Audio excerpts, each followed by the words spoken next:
Bonjour à tous. En 5752-1992, dans la période du Yud Shvat, du 10e jour du mois de Shvat, le jour du décès du rabbi précédent, Rabbi Yosef Yitzhak, la période du 11 Shvat, le jour que le rabbi est devenu rabbi en 1951, et la période de Chavbet Shvat, le 22e jour du mois de Shvat, le jour de la Iloula, de la femme du rabbi, la rabbinite Chaya Mushka, qui était la fille du rabbi précédent, Rabbi Yosef Yitzhak, qui a quitté le monde en 1988, le rabbi a dit plusieurs sikhot dans lesquels il a parlé de Yud Shvat, de Yudale Shvat, du 10 Shvat, du 11 Shvat et aussi du 22 Shvat. Aujourd'hui, nous allons répéter une sikha que le rabbi a dit, le parasha de Yitro, donc c'était le 20e jour du mois de Shvat. Dans cette sikha, le rabbi va nous expliquer la différence entre les premiers 10 commandements et le deuxième 10 commandements, c'est-à-dire les commandements comme Dieu les a dit dans la parasha de Yitro, et comme ils ont été transmis par Moshe Rabbeinu au peuple juif dans le 5e livre de la Torah, dans la paracha de Vaetchanan. Quelle est la différence? Mais évidemment, comme d'habitude, dans le discours du rabbi, ce n'est pas seulement une différence théorique, mais aussi concrètement, qu'est-ce que ça veut dire pour nous dans la vie de tous les jours.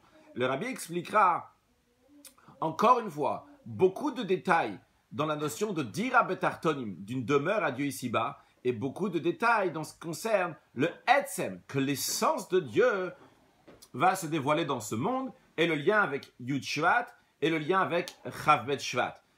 Dans cette sikha, le rabbi a parlé aussi de Chavbet Shvat, du 22e jour du mois de Shvat, mais après le rabbi a parlé aussi en semaine du 22e jour du mois de Shvat, et ça a été corrigé dans une autre sikha, que nous apprendrons aussi, Be'ezrat Hashem, donc, dans un contraste, dans un fascicule qui s'appelle Becha Yevarech Israël, que le peuple juif soit béni par toi, puisque Becha, c'est Bet Chaf 22, qui correspond donc au 22e jour du mois, et aussi bien au Chav Bet Shvat, et le rabbi l'explique là-bas, donc le lien avec la Rebbetzin, la rabbinite, Chaya Mushka, que ça représente le Chaya Mushka, etc. On verra ça dans une autre sikha Be'ezrat Hashem.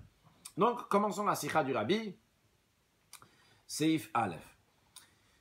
Dans les 10 commandements qui sont écrits dans la Torah, ils sont écrits 2 fois, une fois dans notre paracha, dans la paracha de Yitro, la deuxième fois dans le livre de Mishneh Torah, dans le livre qui s'appelle la répétition de la Torah, par Moshe Rabbeinu, donc le 5e livre de la Torah, dans la paracha de Vaetchanan.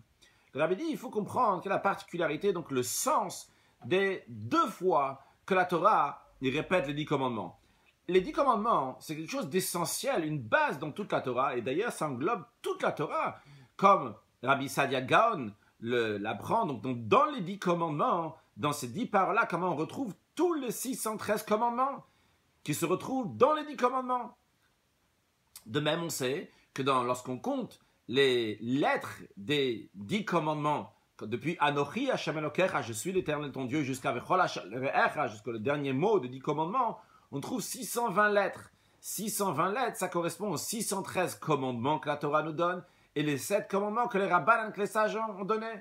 De même, l'Admour HaZaken dit dans Tanya que les 10 commandements, c'est Klalut Kol HaTorah Kula, ça englobe toute la Torah. On comprend donc que c'est quelque chose de très essentiel, les 10 commandements dans la Torah. Si la Torah a dit 2 fois les 10 commandements, les premières fois les 10 commandements dans la paracha de Yitro, la deuxième fois dans la paracha de Vaetchanan, c'est que ces 10 commandements expriment 2 sujets dans la Torah de manière générale. En plus, il y a des différences dans la version même des 10 commandements, comme ils sont écrits. Il y a une manière comment ils sont écrits dans les 10 brod Rishon, dans la première version des 10 commandements, comme ils sont dans la paracha de Yitro. Et la deuxième version, comme c'est dans la paracha de Vaetchanan, comme c'est expliqué dans nos sages, dans les paroles de nos sages, dans les commentaires.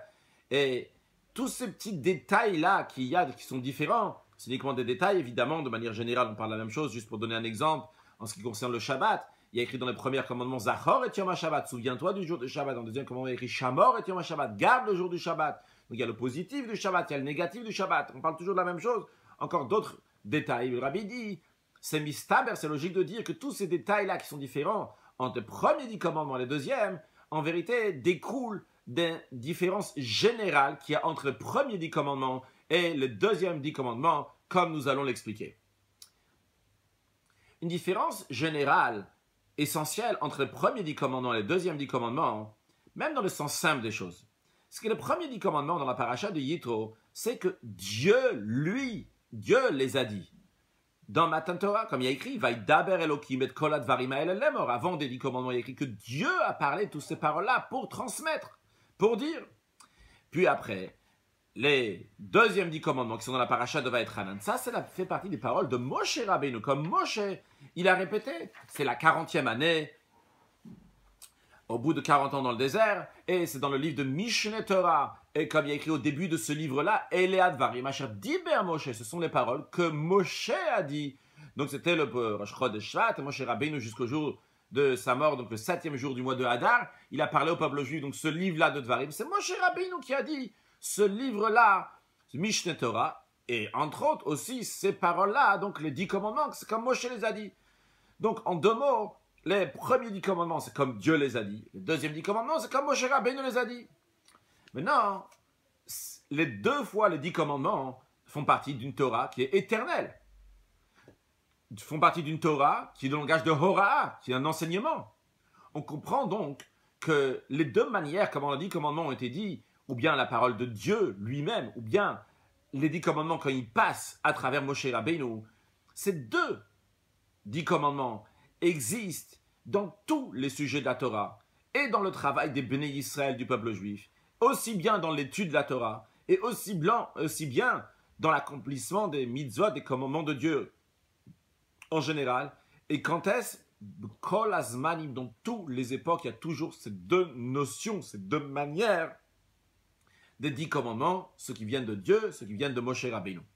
En plus, particulièrement, d'après ce que nos sages disent, que l'étude de la Torah doit être de manière que chaque jour, ça va être Chadashim, c'est nouveau, c'est pas quelque chose de vieux qu'on apprend, c'est quelque chose de tout frais, d'aujourd'hui, exactement comme ça a été donné la première fois. C'est d'ailleurs la raison pour laquelle, que lorsque nous faisons les bénédictions de la Torah, on dit Baruch Hashem, Noten la Torah, Dieu qui donne la Torah, donne au présent, non pas au passé. C'est maintenant qu'Hachem nous donne la Torah.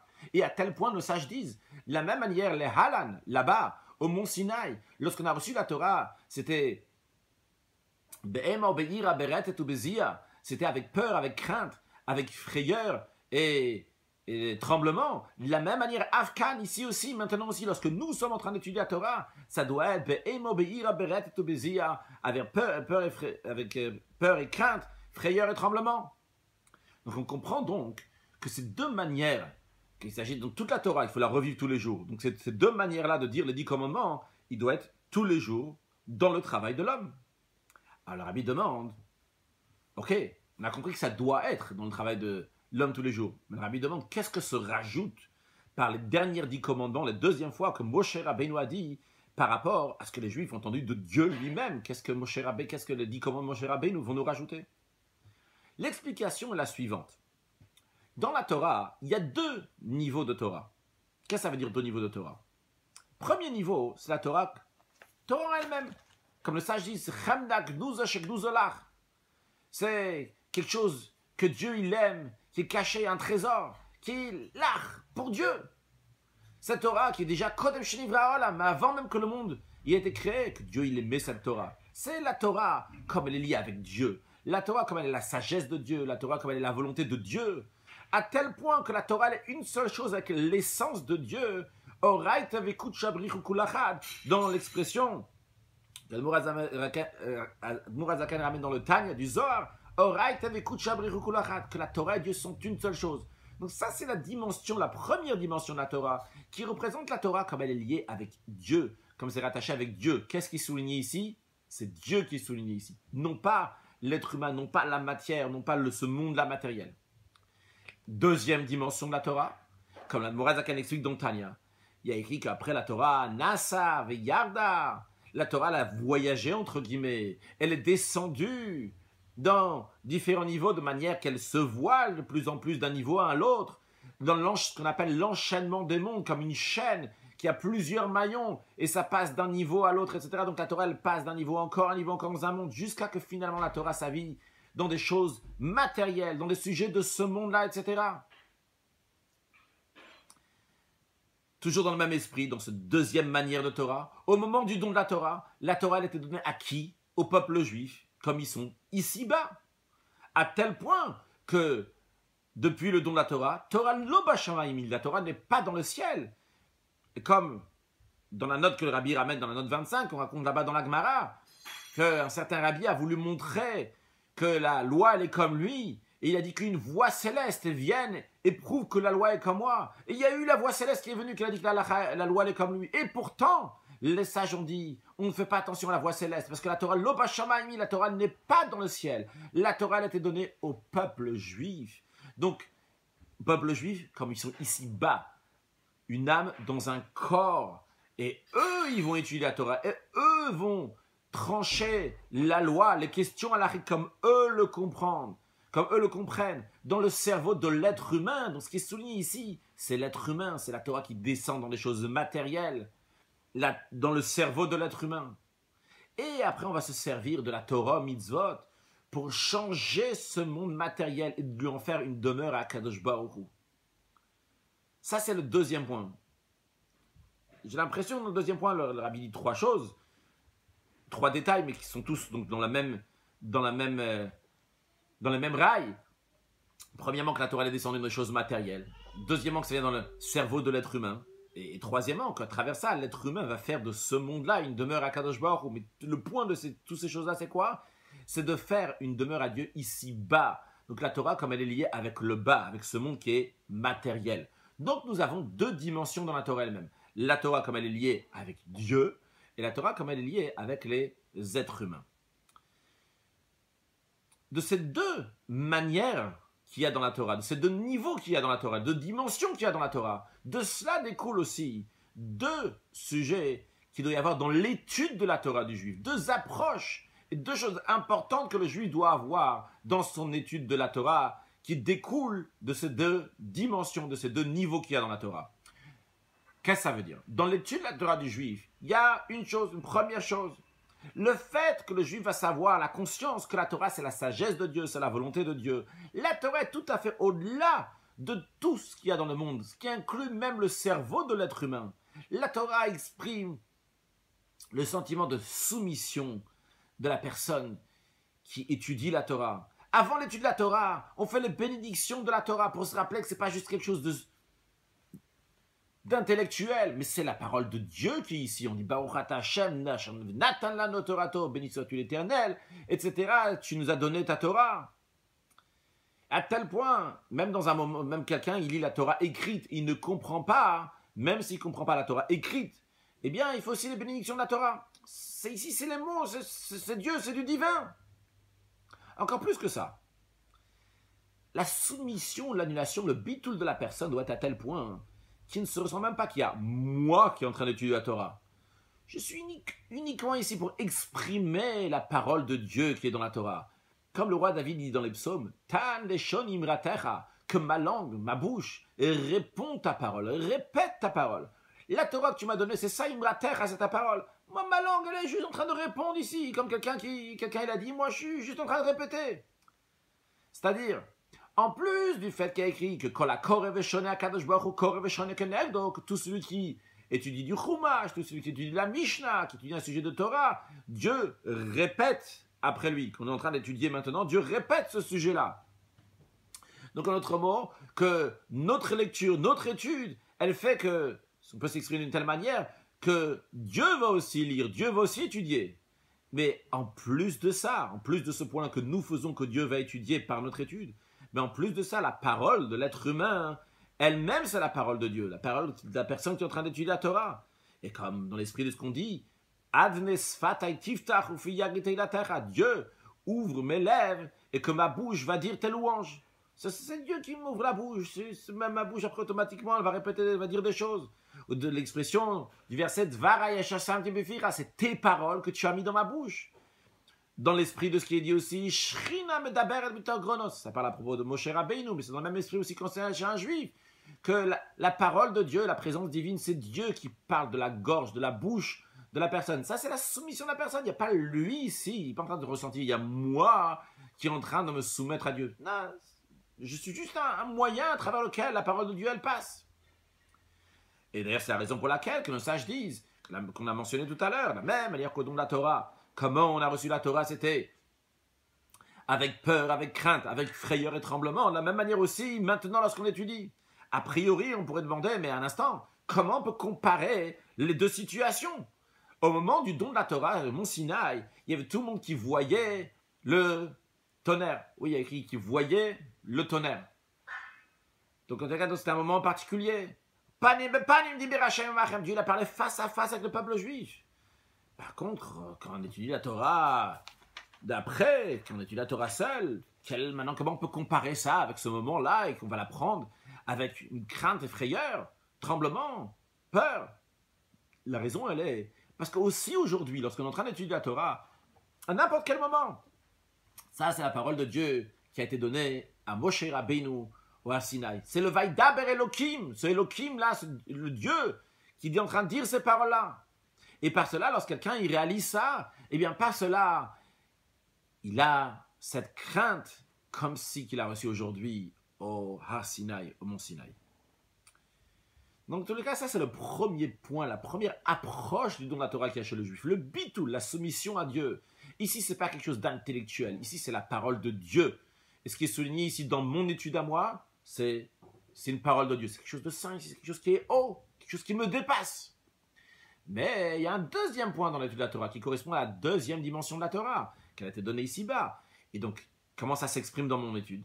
Le fait que je sais, ma conscience, mon savoir que la Torah a été donnée ici-bas, ici sur terre, à un être humain, comme il a une âme dans un corps, eh bien ça dévoile chez le juif qu'il faut qu'il y a mon existence. La Torah veut en effet, Dieu veut, que moi je vais étudier la Torah. Moi je vais m'efforcer de comprendre avec mon cerveau d'être humain. Je vais comprendre ce que j'étudie, à tel point qu'il y a écrit « Ubetorato », l'expression de Torato, la Torah dit c'est la Torah de cet être humain-là. Comment c'est possible que c'est la Torah de cet être humain-là? La Torah qui est la Torah de Dieu, maintenant elle est appelée sur le nom de l'être humain. Et en effet, le Talmud dit Torah d'Ilei, la Torah elle devient la sienne. Elle devient la sienne. Il s'est approprié cette Torah en l'étudiant, en la comprenant. Ça devient la sienne, celle de l'être humain. À tel point que la loi elle est que on sait qu'on doit honorer un érudit en Torah, un rave, si il est mochel, il met de côté son kavod, son honneur, je ne sais pas s'il y a un meilleur mot que pardonner son honneur, en tout cas si, on va dire, il pardonne son honneur, eh bien, il peut pardonner son honneur. A priori, on aurait pu dire, mais un instant, c'est la Torah qu'il a en lui, il n'a pas le choix maintenant de dire est-ce qu'il peut être mochel, enlever cet honneur ou pas. Mais vu que c'est sa Torah à lui, il s'est approprié, il a compris, eh bien, il peut pardonner son honneur. Parce qu'il devient un balabaït, si on peut dire. Il devient propriétaire, si on peut s'exprimer d'une telle manière, sur la Torah. Donc, ce qu'on a vu pour l'instant, c'est deux dimensions dans la Torah. Dimension de la Torah comme elle est par rapport à Dieu, et deuxième dimension, comment Dieu l'a donnée aux êtres humains. En conséquence de cela, il y a aussi deux approches qu'il faut avoir dans l'étude de la Torah. La première approche, savoir que la Torah nous dépasse, la soumission à Dieu lorsque je vais étudier la Torah. Et une deuxième chose, le fait que j'étudie la Torah avec ma compréhension, vrai, il y a l'annulation avant, mais après il faut que je la comprenne et je m'approprie cette Torah dans mon cerveau de l'être humain. En conséquence de cela, en conséquence donc des deux et deux qu'on a dit, ce qu'on vient de dire, donc les deux dimensions dans la Torah et les deux approches qu'on doit avoir dans l'étude de la Torah, en conséquence de cela, il y a aussi deux sujets, deux approches, des choses qui découlent dans le but de la Torah ou mitzvot, que la Torah et les mitzvot qui ont été donnés ici-bas, qui est de faire une demeure à Kadosh Baruch Hu ici-bas, la demeure à Dieu ici-bas. Dieu a voulu avoir une demeure dans ce monde matériel. Comment cette demeure se fait? Par l'étude de la Torah et l'accomplissement des mitzvot. Il y a le premier sujet. Dira Loïd Barer, une demeure pour Dieu. Qu'est-ce qui est souligné ici? C'est Dieu. Pour faire cette demeure-là, il y a besoin d'une Torah. Puisque la Torah, Oraita vekutsha brichu kulachad, la Torah et Dieu sont une seule chose. Et la Torah va amener Atzmut, l'essence de Dieu dans ce monde. Juste pour expliquer, quand on dit l'essence de Dieu dans ce monde, c'est-à-dire pas seulement un niveau de divinité dans ce monde-là, mais Dieu lui-même, l'essence, donc Dieu lui-même dans ce monde. Et pour amener Dieu lui-même dans ce monde, c'est par la Torah, puisque la Torah et Dieu sont une seule chose. Donc ça, c'est le premier point. Qu'est-ce qu'on souligne ici? Dira Loïd Bar, une demeure pour Dieu. Ce qui nous intéresse ici, c'est le Dieu. Mais il y a un deuxième point.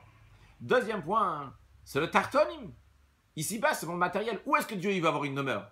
Dieu veut avoir une demeure, Tartonim, dans ce monde ici-bas, dans le monde matériel. Donc, c'est-à-dire qu'un juif, comme il est, sa neshama, son âme, dans le corps matériel, et il se trouve avec la Torah, qui se trouve ici-bas, tartonim, dans ce monde matériel. Et il se comporte d'après les coutumes de tartonim, d'après les critères de ce qu'il y a ici en bas dans ce monde-là. Et il faut donc ce tarton, ce bas-là, pour qu'il va faire là-bas, dans cette tartonim, et qui va rester tartonim, soyons bien clairs, ce monde-là ne va pas devenir un monde spirituel, ce monde-là reste avec tous ses critères, avec son caractère de matériel, et dans ce monde-là, en se servant, en utilisant donc tous ces critères et toutes les coutumes, les comportements de ce monde-là, comme la Torah bien sûr dit de le faire, et bien par cela, ça devient une demeure à Kadosh Baruch Hu.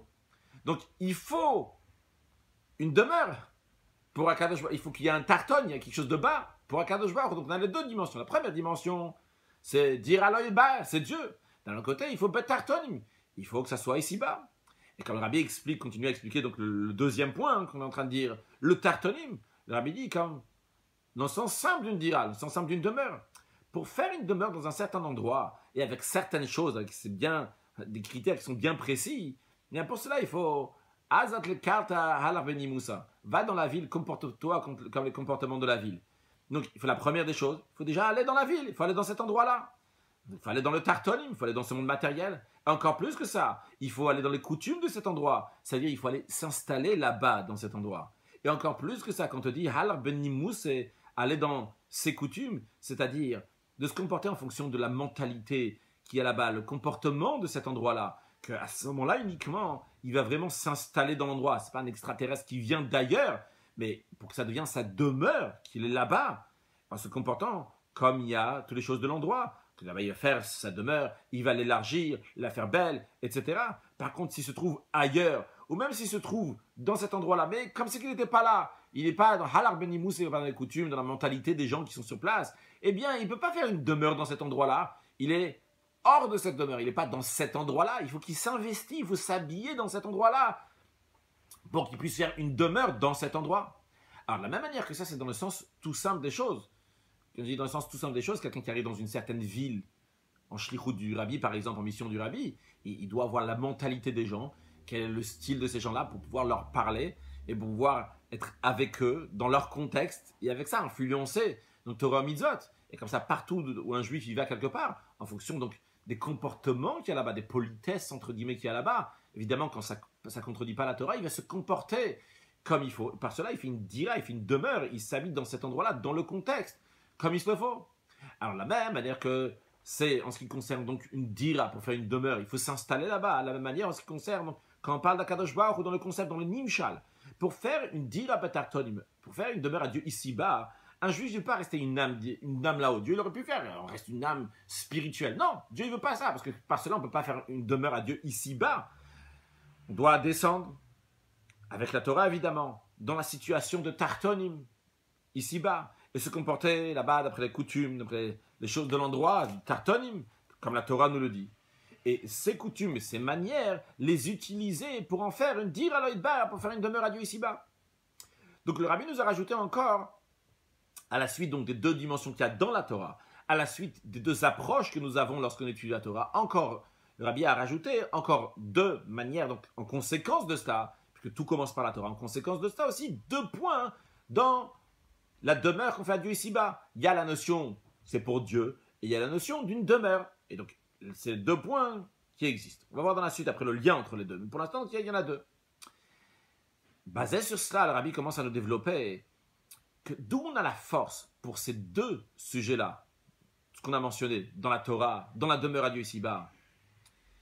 Eh bien, ça vient des deux catégories, des deux sortes des 10 commandements. Nous avons les premiers 10 commandements. C'est qui les a dit? Vaïdaber Elohim el kaladvarim hael el emor. C'est Dieu qui est en train de parler ici. Ça donne la force au peuple juif que dans toute la Torah, il va y avoir la soumission à Dieu. Que la parole qu'ils vont dire, ça va être uniquement Keon achara omer, comme quelqu'un qui est en train de répéter ce que Dieu est en train de dire. Ici, c'est le point de soumission à Dieu, le point de divinité qui est souligné. Et d'ailleurs, quand on retrouve l'explication du mot Vaïdaber Elohim et Kaladvarim l'emor, le mot l'emor, Dieu il a parlé de toutes ces choses-là. Dieu il a dit ces 10 commandements l'emor pour transmettre. Un instant, Pourquoi Dieu il est en train de transmettre ici? Pour dire, à qui dire? Dans tous les endroits, quand on dit Vaïdaber Hashem el Moshe les morts, quand on dit Dieu il a dit à Moshe pour transmettre, on peut comprendre, Dieu il est en train de parler à Moshe Rabbeinu. Le peuple juif n'écoute pas. Alors il y a besoin de dire à Moshe pour transmettre au peuple juif. Mais lorsqu'il y a tout le peuple juif qui est là, quand il y a tout le peuple juif, c'est même tous les âmes de toutes les générations à venir. Il y a même tous les âmes, tous les convertis qui vont se convertir plus tard. Alors, qu'est-ce que Dieu est en train de dire? Les morts, de transmettre. Tous les juifs étaient là-bas. Panim diber Hashem. Dieu il a parlé face à face avec le peuple juif. Si Dieu il parle face à face avec tout le peuple juif, les morts transmettre à qui? Il n'y a personne à qui transmettre, tout le monde est là. Quelle est l'explication du mot les morts? Ici, l'explication elle est que par cela que Vaïdaber Elohim et que l'advarim elle est mort. Parce que Dieu il a dit ces paroles-là pour transmettre. Dieu il a donné la force à tous les juifs dans toutes les générations que lorsqu'ils vont étudier la Torah, et kol advarim et toutes ces choses-là, toutes ces paroles de Torah, comment ils vont étudier cette Torah? Les morts. Pour dire, pour répéter, pour transmettre ce qui a déjà été dit. Lorsque le juif est en train de parler, ce n'est pas ses mots à lui qui est en train de dire les paroles de Torah. C'est la parole de Dieu qui a été donnée à Moshe au mont Sinaï. Tan leshonim ratecha. Ma langue répète ta parole, c'est la parole de Dieu que je suis en train de répéter. Donc ça, c'est la particularité des premiers 10 commandements. Vaïdaber Elohim, qui donne la force. Quand tu vas étudier la Torah, tu vas faire quelque chose. C'est la parole de Dieu. Et qu'est-ce qui est ressenti ici? C'est le Dieu, c'est la soumission à Dieu. Ça, c'est les premiers 10 commandements. Les deuxièmes 10 commandements qui ont été donnés donc, par Moshe Rabbeinu. C'est quoi Moshe Rabbeinu? À Moshe Rabbeinu, c'est celui, comme Moshe Rabbeinu lui-même dit, je suis Ben Hashem ou Ben Echem. Je suis entre Dieu et vous. Moshe Rabbeinu, vu que c'était un Isha Elohim, c'était un homme de Dieu. Et comme le Rabbi ramène dans la note 50, donc des endroits où c'est expliqué longuement, qu'est-ce que représente Moshe Rabbeinu? Que Moshe Rabbeinu a 2 facettes. Il est Ish et il est Elohim. Il est d'un côté être humain, d'un côté il est Dieu. Il a ici un mix des deux. Pourquoi il a un mix des deux? Puisque Moshe Rabbeinu, il est un intermédiaire. Un intermédiaire, par définition, doit avoir les deux côtés pour pouvoir transmettre d'un côté à l'autre. Il doit être d'un côté aussi de l'autre côté. Ici, en l'occurrence, il est entre le peuple juif et Dieu. Donc il doit avoir la partie de Dieu, il doit avoir la partie du peuple juif. Donc dans Moshe Rabbeinu, il y a ces 2 qualités. Il y a Ish, Elohim, comme ça le Midrash dit, Mechatziol Mata Ish, Mechatziol Mala Elohim. C'est donc en tant que Moshe Rabbeinu, en tant que comme un Neshama, une âme dans un corps, pas comme Moshe Rabbeinu est déconnecté de ce monde-là, comme Moshe Rabbeinu dans ce monde-là matériel, il est l'intermédiaire qui rattache le peuple juif à Dieu. Et donc lui, il transmet ces 10 commandements au peuple juif. Eh bien, ça donne la force aux juifs. Que le juif aussi, quand lui il va être Neshama, dans un corps, une âme dans un corps, dans ce monde matériel, il va avoir la force de pouvoir étudier la Torah avec sa compréhension, la compréhension du cerveau d'être humain, et particulièrement que chacun de nous, chaque juif, il a une étincelle de Moshe Rabbeinu dans lui, ce qui donne encore plus la force de faire ce rôle-là de Moshe Rabbeinu, de rattacher le divin avec la matière, de rattacher Dieu avec le peuple juif, de rattacher l'étude de la Torah avec soumission, avec l'être humain qui comprend la Torah, ce qui est le rôle de Moshe Rabbeinu. Eh bien, dans nous-mêmes aussi, ça nous donne la force pour pouvoir faire ce lien. Et de la même manière que par ces 10 commandements de Moshe Rabbeinu, on reçoit la force pour rattacher, pour amener Dieu dans ce monde matériel, et en tant que soulignant la particularité, la qualité des êtres humains dans leur cerveau, bien de la même manière en ce qui concerne faire une demeure à Dieu ici-bas. On reçoit la force de faire une demeure à Dieu ici-bas, chez nous, dans les Béné Israël. Avant de faire dans le monde, il faut d'abord faire la dira. Il ne dit pas les mots d'abord, mais ensuite il y a Tchenim Shach, mais après à la suite de ça, ça va aller aussi dans Dira Betartonim, sous-entendu que ça commence d'abord chez les Béné Israël, dans le Béné Israël eux-mêmes. Et comme c'est connu, le Rabbi dit que l'essentiel de Dira Betartonim, de faire une demeure à Dieu ici-bas, où ça commence, le Rabbi dit oui, ça commence dans la parenthèse, il dit Matril, ça commence, donc c'est d'abord. Nogea les Béné Israël, ça commence d'abord chez les Béné Israël, chez le peuple juif. Et comme il y a écrit, dans Tavresh Tamervav, le Rabbi Rachab dit, qui va venir habiter, résider dans les Neshamot Israël, que Dieu va venir habiter, entre guillemets, demeurer dans les âmes du peuple juif, que Knesset Israël, donc le peuple juif, va être un Machon le Shivto Yidbarech. Il va être un endroit que Dieu peut demeurer ici. Et la raison pourquoi ça commence la Dira Betartonim, la demeure à Dieu ici-bas, ça commence dans les âmes du peuple juif, parce que le meilleur endroit qui est le plus compatible, c'est dans le juif, parce que Israël veut Kutcha Brichu Kulachad. il y a écrit que Dieu et le peuple juif sont une seule chose. Dieu et le peuple juif sont une seule chose. Donc les Bnei Israël, les Juifs, sont la demeure, la vraie demeure à l'essence de Dieu, puisqu'ils sont une seule chose. À la base, ils sont une seule chose avec Dieu. Seulement que comment ça se dévoile qu'ils sont une seule chose avec Dieu? Ça se dévoile par leur travail ici-bas. Donc ça, c'est la première étape. Le Rabbi est en train de dire, pour ne pas perdre le fil, par les 10 commandements de Moshe Rabbeinu, ça donne la force aussi bien pour qu'on va étudier la Torah avec notre compréhension. Et deuxièmement, le Rabbi dit, par ces 10 commandements de Moshe Rabbeinu, ça donne la force de faire une demeure à Dieu ici-bas, commençant dans le juif lui-même. Et deuxième étape, après que ça commence dans le juif, aussi, ça va donner la force de faire une dire à Betarton, de faire une demeure à Dieu dans le monde. Le Rabbi souligne le mot Ba'olam, de faire une demeure à Dieu dans le monde. Le Rabbi explique pourquoi Ba'olam souligne dans le monde. Le Rabbi dit Aleph et Bet. Qu'est-ce que ça veut dire?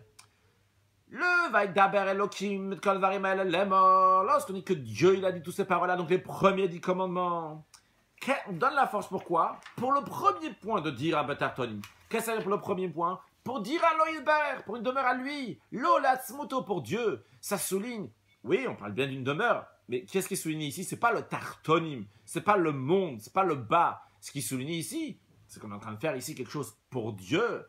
D'où on prend la force? Que ça soit pour Dieu, c'est le premier 10 commandements. Ce premier 10 commandements représente Dieu, Elohim. Par contre, les deuxièmes 10 commandements qui ont été dit par Moshe Rabbeinu, ça donne la force que ce dire à l'Oïdbar, que ce premier point qui a été dit, donc, la force de Dieu, pour Dieu, où est-ce que ça va être fait? Ça va être fait Betartonim, dans le bas. Comment dans le bas? Dans le bas avec ses critères, avec ses qualités. Car Moshe Rabbeinu, lui, représente le bas. Moshe Rabbeinu se trouve ici-bas. Azat le Kata, Benimoussa, tu vas dans la ville, tu te comportes en fonction des coutumes de la ville, des critères de ce monde matériel, qui va recevoir Kadosh Baruch Hu.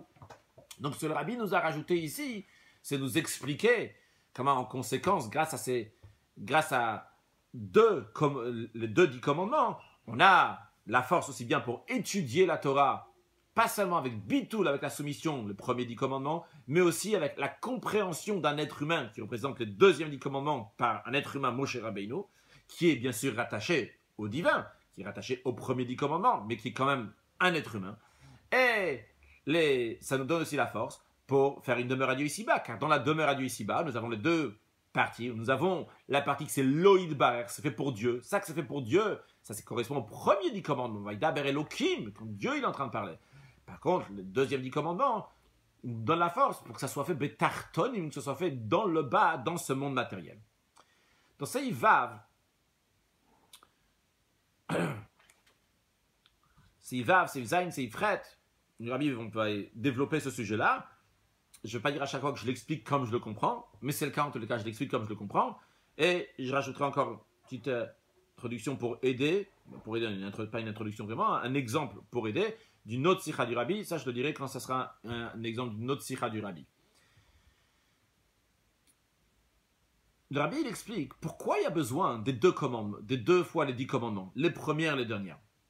La raison, elle est parce que dans chacun des 10 commandements, il y a une qualité qu'il n'y a pas dans l'autre.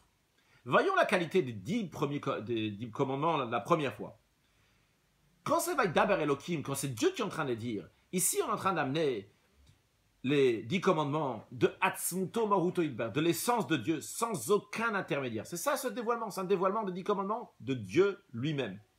Ça vient même pas par l'intermédiaire de Moshe Rabbeinu, qui est un Isha Elohim, qui est un homme de Dieu. Vrai, même quand c'est Moshe Rabbeinu, c'est un Memutza, c'est un intermédiaire, mais attention, un Memutza, Mechaber, c'est un intermédiaire qui rattache dans le sens qui fait juste passer la parole de Dieu, de manière qu'on dit Shrina Medaber El Mutor Grono, que la parole de Dieu passe à travers Moshe Rabbeinu, comme un entonnoir dans lequel on fait passer quelque chose, il n'y a rien qui reste dans l'entonnoir, ça passe directement tout ce qui est donc au-delà de l'entonnoir va passer après dans ce qui est en dessous de l'entonnoir. Donc Moshe Rabbeinu est en train de tout faire passer sans aucun sentiment personnel de lui-même, quelque chose qui va s'arrêter dans lui-même ou ça va changer en passant par lui, quoi que ce soit. Non, pas du tout. Ça passe directement la parole de Dieu à travers Moshe Rabbeinu. Ce qu'on appelle dans la Chassidut, c'est derech ma'avar et pas itlabshut. C'est juste, ça passe comme un entonnoir, non pas que ça s'habille là-bas, une fois que ça rentre dans l'éponge, et après ça va ressortir, ça peut ressortir de différentes manières. Non, ça passe directement par Moshe Rabbeinu. Donc, mais même quand ça passe par Moshe Rabbeinu, et que ça passe direct, c'est un mavar, ça passe comme dans un entonnoir, mais il y a écrit dans le Chassidut, un mavar poel gamken, même que ça passe, mais ça fait comme un effet. Alors, les Juifs, c'est vrai, ils avaient besoin de Moshe Rabbeinu. Pourquoi? Parce que de Dieu lui-même, ils ne pouvaient pas recevoir. Mais quand ça va passer par Moshe Rabbeinu, ça fait que les Neshamot Israël, les âmes du peuple juif, vont pouvoir recevoir. Mais quand même, c'est pas comme c'est Akadosh Baruch Hu lui-même. Le chidouche, la particularité donc de ces 10 commandements de la première fois, avec Daber Elohim et Kol Advarim Haele, quand Dieu il parle de ces choses-là, c'est que tout le peuple juif a entendu les paroles de Dieu, Mipi Akvura, de Dieu lui-même, sans aucun intermédiaire. Et ça, c'est un chidouche. Ça, c'est la particularité des premiers 10 commandements. C'est extraordinaire, entendre de la bouche directement de Dieu, même pas par Moshe Rabbeinu. Mais quand même, la manière que les Juifs reçoivent la parole de Dieu, c'est en soumission totale. Il y a un manque dans cela. C'est vrai que c'est beau de recevoir de Dieu directement, mais il y a un manque dans cela. Le peuple juif n'a pas tenu. Nos sages disent sur chaque parole qu'ils entendaient de Dieu, Pachan Nishmatam. Leur âme les a quittés. Ils ne pouvaient pas rester Nishamat dans un corps et vivre encore en entendant la parole d'Akadosh Baruch Hu. Dieu, il a dû les faire ressusciter avec la rosée qui va faire ressusciter les morts dans les temps futurs. Et c'est la raison pour laquelle que le peuple juif a eu besoin, donc pour les autres commandements, à part le commandement de Anochi Velo Yelecha, les 2 premiers commandements qu'on a entendus directement de Dieu, ils ont eu besoin après que Moshe, il va parler pour faire entendre que le peuple juif va entendre Moshe Rabbeinu. Juste à noter, au début de la Sikha, il y a une longue note du Rabbi, donc il parle de ce que Dieu il a dit, ce que Moshe Rabbeinu il a dit, et plein d'opinions très intéressantes pour ceux qui veulent regarder dans la Sikha. Je ne sais pas si j'ai besoin de dire la note, parce que de toute façon, ils sont très longues. Il y a plusieurs longues notes, la 8, la 10, la 11, la 12 aussi. Donc dans tous les cas, là-bas, dans une de ces notes-là, le Rabbi explique que, c'est pas un chidouche du Rabbi, mais c'est écrit que les 10 commandements, les Juifs ont entendu tous les 10 commandements de Akadosh Baruch Hu, et après, Moshe Rabbeinu, il a commencé à répéter un commandement et un autre commandement, etc. Et dans la répétition, ils ont entendu uniquement donc le premier commandement, le deuxième commandement, et après c'est Moshe Rabbeinu qui a tout expliqué. Donc ça, c'est la qualité. Donc on revient à ce qu'on est en train d'expliquer. On est au milieu d'expliquer les deux manières. Nous avons la qualité, donc quand c'est Dieu lui-même qui donne. Mais on est en train de dire, non, quand Dieu est en train de donner, c'est vrai, c'est bien, c'est extraordinaire, mais le juif ne veut pas tenir, le corps humain ne veut pas tenir. Donc il y a besoin de Moshe Rabbeinu. Et là vient la qualité donc des 2e commandements qui ont été dit par Moshe Rabbeinu. Ici, c'est la parole de Dieu qui, entre guillemets, descend. Elle vient au niveau qui est en commune mesure avec le peuple juif. Maintenant, l'existence du juif, une neshama dans un corps, elle peut recevoir, intégrer ces 10 commandements. Non pas en s'effaçant, que l'âme va quitter, mais tout en restant dans un corps. Mais pourquoi ils peuvent recevoir? Il y a aussi un manque dans ça. Pourquoi? Parce que ça vient par Moshe Rabbeinu. Et il y a un certain changement. Ça fait quand même un effet. C'est par Moshe Rabbeinu. C'est pas le dévoilement comme il vient de Vaidaber Elohim lui-même, quand il vient de Dieu lui-même. Donc, on comprend qu'il y a une qualité dans l'un, une qualité dans l'autre. Je répète encore une fois, la qualité quand ça vient de Dieu, c'est que c'est Dieu lui-même. Mais, ce qu'il y a de manque dans ça, c'est que nous, on ne peut pas tenir. Par contre, quand c'est Moshe Rabbeinu, alors à ce moment-là, nous avons un niveau qui a un certain changement. Bien que c'est un certain changement, hein, mais on peut tenir, on peut le recevoir, on peut l'intégrer en nous-mêmes. Maintenant, si on veut reprendre dans l'expression qu'on a dit avant, la sotloïd bar dire de faire à Dieu une demeure ici-bas, on a aussi cette même notion. Quand il s'agit des premiers 10 commandements, alors qu'est-ce qui est souligné ici? C'est le dire à l'oïd bar, une demeure pour Dieu. Mais c'est pas souligné le tartonim. Le tartonim, le bas ici, il n'existe pas. C'est comme on l'a dit dans les 10 premiers commandements, les Juifs n'ont pas pu tenir, leur âme les a quittés. Le monde ne peut pas exister devant dire à l'oïd bar, devant, si on souligne donc la particularité de Dieu. Par contre, la qualité dans le Dibrot Acharon, des derniers 10 commandements, c'est qu'on souligne plus les tartonim, le bas. Mais dans ce cas-là, c'est vrai, il y a un manque. On ne souligne pas tellement le loïd bar. Le loïd bar, il n'est pas tellement ressenti, le Dieu. Parce qu'on ressent plus le tartonim. Évidemment, il y a aussi Dieu. De la même manière que la première, quand Dieu il donne les 10 commandements, il y a aussi les Juifs. Et la question est comment ils sont les Juifs. De la même manière aussi, lorsqu'on fait tartonim, on souligne tartonim, combien on ressent de dire à l'oïd bar, combien on ressent de Akadosh Baruch Hu.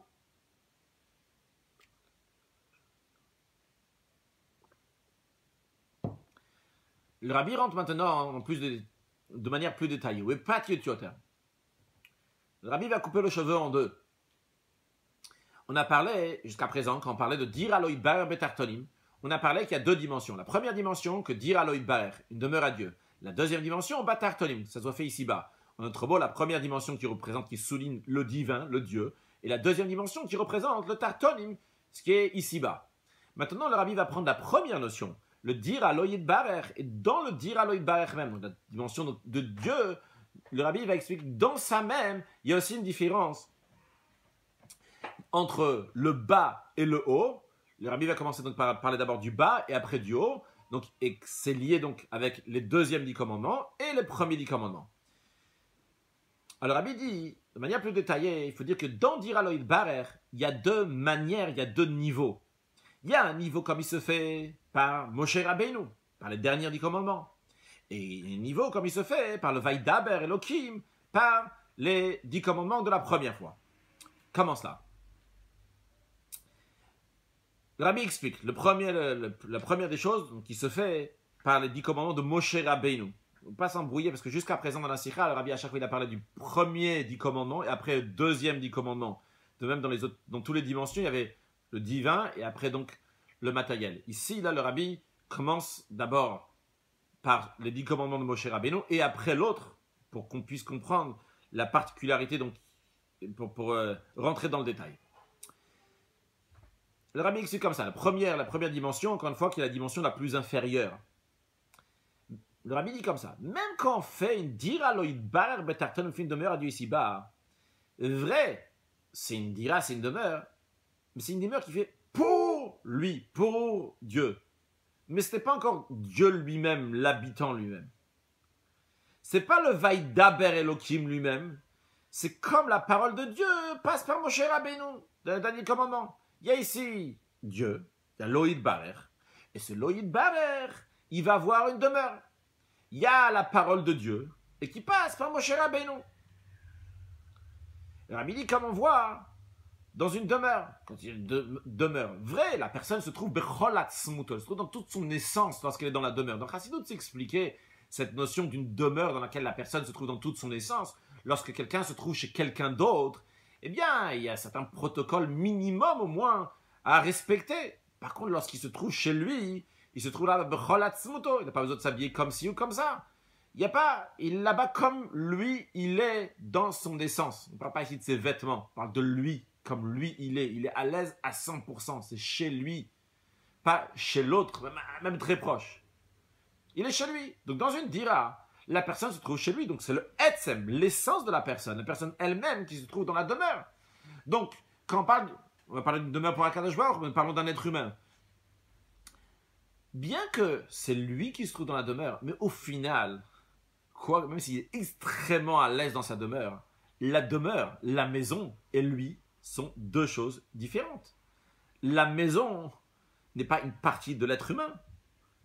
Ils font partie de deux choses différentes. Il y a l'être humain qui habite dans la maison. À la même manière aussi dans le concept, quand on parle de faire une demeure pour Dieu, il y a Dieu qui va habiter dans la demeure. Donc, puisque l'intention, et ça doit être comme ça que Dieu va habiter dans la demeure, pourquoi? L'intention, le but, c'est de faire une demeure à Dieu dans ce monde matériel. Donc, il y a Dieu qui va venir dans ce monde matériel. Quand on dit dans ce monde matériel, il faut qu'il y ait un monde matériel avec ses critères, avec son existence, avec ses habitudes, avec les coutumes de l'endroit. Azat le kata halar benimous, tu vas dans l'endroit, tu vas dans les coutumes de l'endroit. Alors, même quand on fait une dira lo yitbarer betartonim, on fait une demeure à Dieu ici-bas. Vrai, la demeure, elle est là tzmuto, elle est pour l'essence de Dieu, de la même manière que la maison ici, elle est pour la personne qui habite dans la maison. Et Akadosh Baruch Hu, où Dieu se trouve de manière dévoilée dans cette demeure, dans Dira Betartonim, dans cette demeure qui s'est fait ici-bas. Mais au final, cette demeure, elle reste tartonim, ce monde matériel reste tartonim, reste bas, comme la Nourazaken caractérise le tartonim de ce monde-là, le bas de ce monde-là, c'est Bi'inyan Esther Or Yitbarer, en ce qui concerne donc le voile de Dieu dans ce monde-là, que Dieu est caché dans ce monde. Donc ce monde reste un tarton, reste bas, juste qui un dira lo yitbarer, il est une demeure pour Dieu, mais quelque chose de séparé de la personne qui habite, en l'occurrence, donc Dieu qui habite dans ce monde. Alors attention, vrai, c'est très important, c'est un grand chidouche, c'est quelque chose d'extraordinaire, c'est un tarton, c'est un monde qui est bas, il est devenu une demeure pour Dieu, c'est extraordinaire. Mais, c'est pas encore Atzmut Mehut, l'essence de Dieu comme il se trouve Batzmut dans son essence. C'est l'essence de Dieu comme il se trouve ailleurs, comme il se trouve dans Dira Bet Artonim, ici-bas. Encore une fois, c'est quelque chose d'extraordinaire. Mais le monde n'a pas fusionné avec Dieu. Il y a quelque chose de séparé. Et ça, cette force-là pour faire déjà ce premier chidouche, que Dieu va venir résider dans ce monde matériel, ça, c'est lié avec le deuxième des commandements. Les commandements que Moshe Rabbeinu l'a dit. C'est Dieu à 100%. Ce que Moshe Rabbeinu dit, c'est Dieu. Mais ça passe par l'être humain. Ça passe par le tarton. Ça passe par ce monde matériel. Donc, on a fait une diralo, on a fait une demeure à Dieu. Betartonim dans ce monde matériel. Mais il y a Dieu et ce monde matériel. Rabbi dit, il y a encore une deuxième chose. Ça se fait encore un point.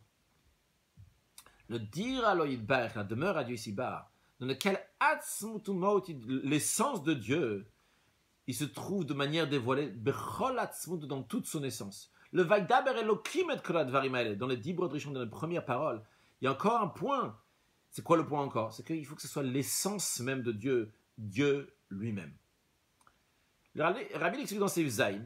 Alors, est-ce que le Rabbi l'explique dans Seif Zayin, c'est le point bête, le deuxième point de Vaidaber Elokim, ou c'est encore un autre point? On va voir ce que le Rabbi nous explique dans Seif Zayin. On va comprendre qu'est-ce qu'il y a encore à rajouter après qu'il y a une dira loïd barer, après qu'il y a une demeure pour Dieu, qu'est-ce qu'il y a encore à rajouter?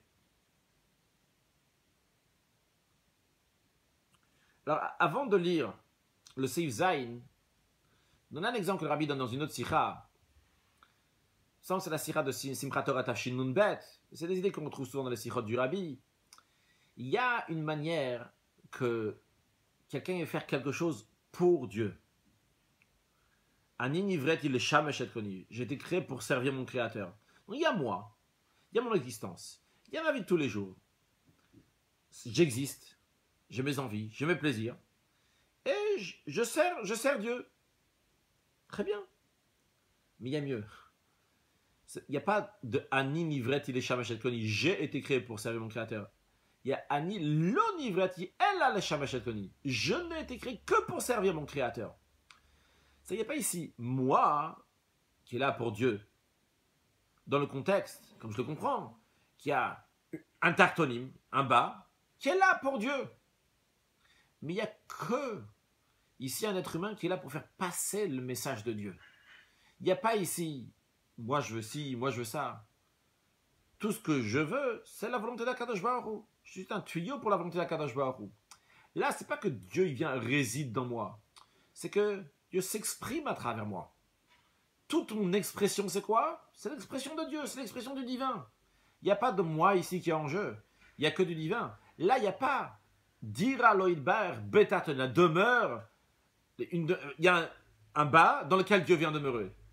Ce bas-là, il y a une seule chose avec Dieu. Alors, comme ça, je comprends ce qu'il va être dit dans la suite de la Sira. Venons, c'est Zayn. Le Rabbi dit comme ça. Le but de la perfection, c'est lorsqu'il y a le lien entre les deux. Donc on a parlé plusieurs fois depuis le début, on parle de deux dimensions différentes. Le but, il est de faire fusionner les deux en même temps. Et particulièrement ce qu'on vient de parler là à l'instant, ce qui concerne le tarton, le bas, le monde matériel, et l'essence même de Dieu, comme il est Be'atzmuto, dans l'essence même de Dieu, Bechol Atzmuto, le Rabbi dit ce niveau-là de Atzmut, de l'essence de Dieu, comme il est dans Atzmut, dans son essence, non pas comme il est invité, bien invité, et dans une demeure qui est bas, mais qui est autre chose que lui. Il faut faire le lien entre les deux, l'essence de Bechol Atzmuto, de l'Atzmut comme il est Be'atzmuto, l'essence de Dieu comme il est dans son essence, et qui va quand même fusionner dans ce monde. Donc le but est de faire fusionner les deux en même temps. Le Rabbi explique. Le dévoilement de l'essence de Dieu, dans toute son essence, non pas comme il passe par Moshe en tant que Moshe Rabbeinu, en tant que Mutsa Mechaber, en tant qu'un intermédiaire qui rattache. Donc il faut l'essence de Dieu qui vient directement chez les bénis Israël, dans les Juifs, comme il se trouve des âmes dans un corps ici-bas, et ils reçoivent le dévoilement de Dieu, de l'essence de Dieu, de manière intérieure, que ça s'intègre dans eux, et non pas comme ils vont s'écraser, ne plus exister. le juif reste un tarton. Il reste ce qu'il est. Tout restant un être humain, dans lui va rentrer l'essence de Dieu, et non pas que l'essence de Dieu va être comme quelque chose étranger qui se trouve dans le juif, mais qui va être là-bas de manière totale. Ça va fusionner les deux en même temps. C'est-à-dire, le rabbi explique, que la demeure à Dieu ici-bas, et n'oublions pas ce qu'on a vu tout à l'heure, que la demeure à Dieu ici-bas commence dans le juif.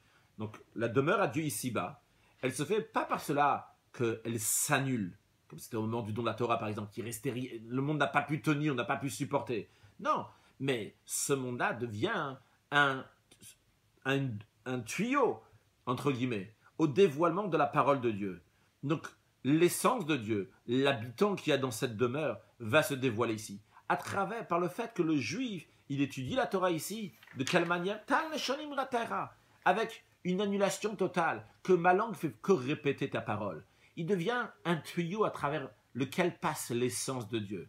De manière que cette demeure même, ce monde-là, quand on dit cette demeure-là, pardon, c'est pas le monde encore, on est en train de parler donc, cette demeure-là, le juif, comme il se trouve ici-bas, il ne fait que exprimer la parole de Dieu. C'est ma langue qui répète ta parole. À tel point, ça se dévoile comme le juif, il est une seule chose avec Akadosh Baruch Hu. Donc ça se dévoile dans ce monde matériel, comment Israël, comment Dieu et la Torah sont une seule chose. Donc ça, c'est faire fusionner les deux. Il y a un juif, il y a un être humain.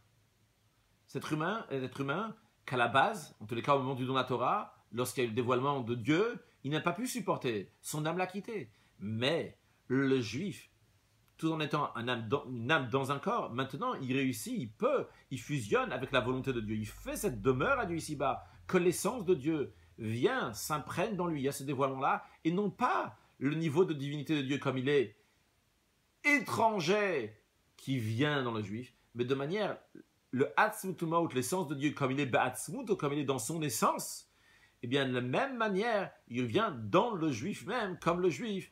Il est dans ce monde matériel, et non pas que le juif qui va ne plus exister. Il va exister avec tous les critères d'un être humain, avec les critères d'un Tarton. Mais ce critère de Tarton ne fait que exprimer la parole de Dieu. Tan leshonim ratera. Et par cette force-là, donc continue encore une deuxième étape. Par cette force-là, le juif, on a dit tout à l'heure que la demeure à Dieu ici-bas commence dans le juif et continue dans le monde. Alors ici, le rabbi passe à la deuxième étape. Par cette force-là, le juif, il fait aussi dans l'existence dans le monde.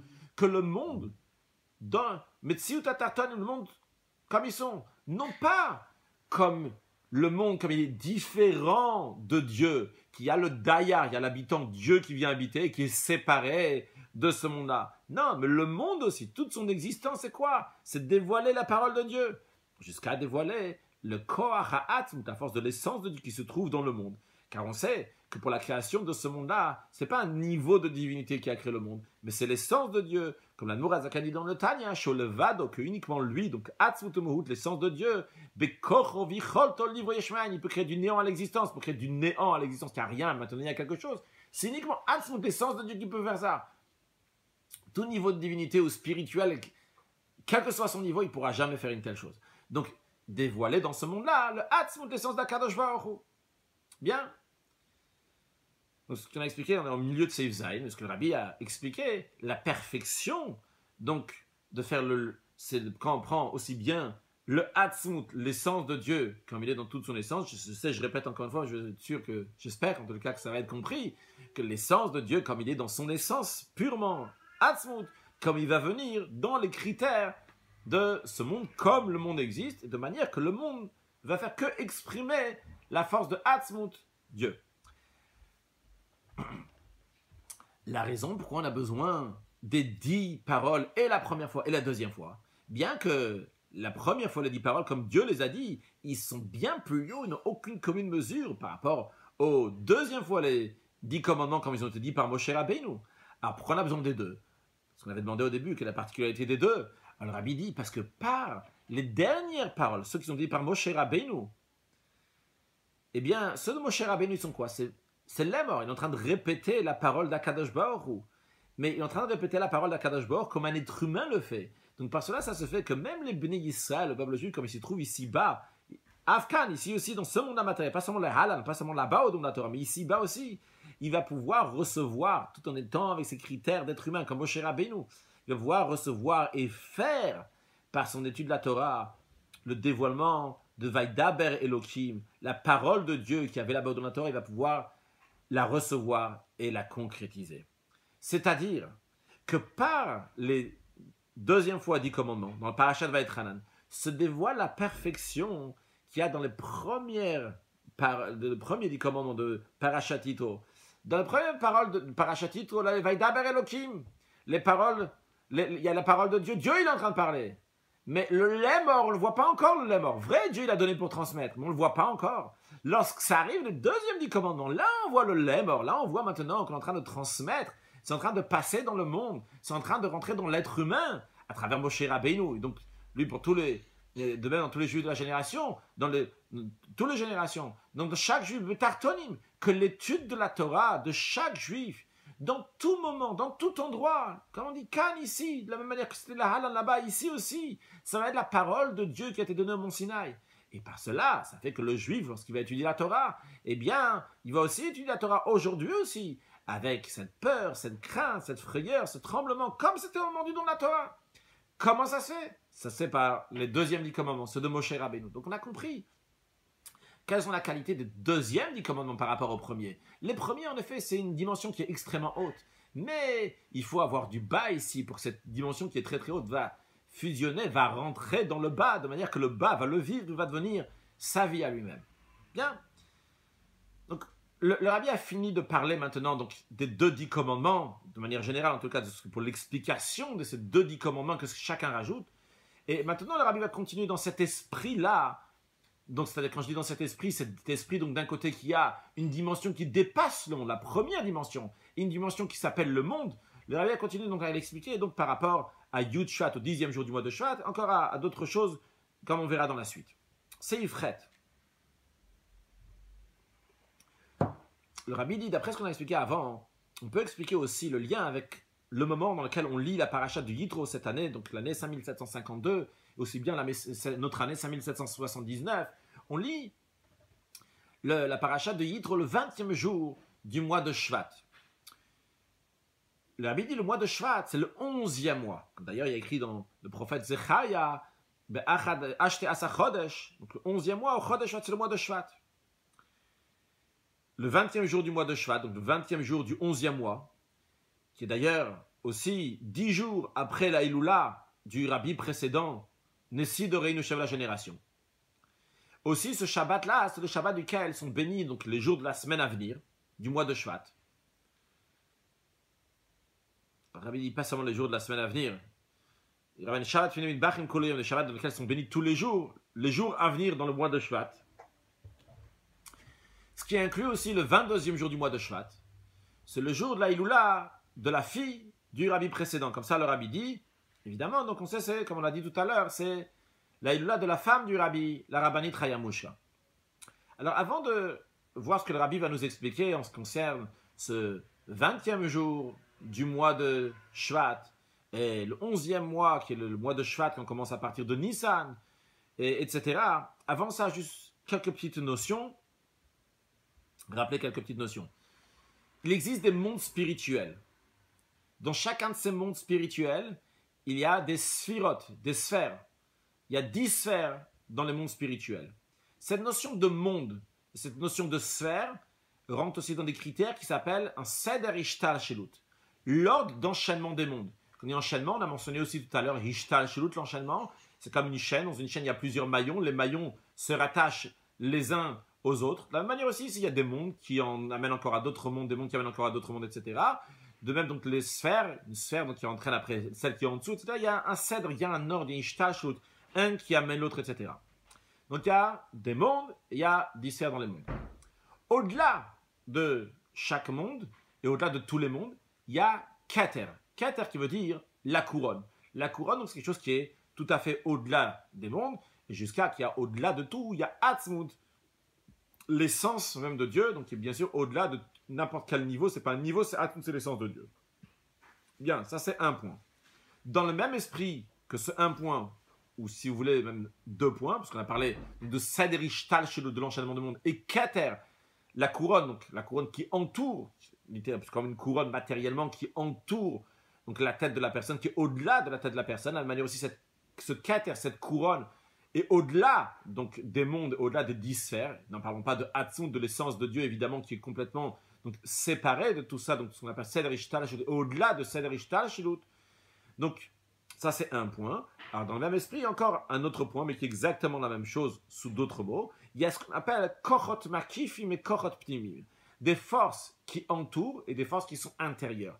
Les forces qui entourent, parlons de nous-mêmes. Dans nous-mêmes, nous avons la volonté. La volonté, c'est quelque chose qui se trouve de partout. J'ai la volonté dans le doigt, dans la main, dans le pied, dans n'importe quelle partie du corps. J'ai la volonté, de même des forces comme le plaisir, qui peut se trouver dans n'importe quelle partie du corps. Donc, c'est des Kochot Makifim, des forces qui entourent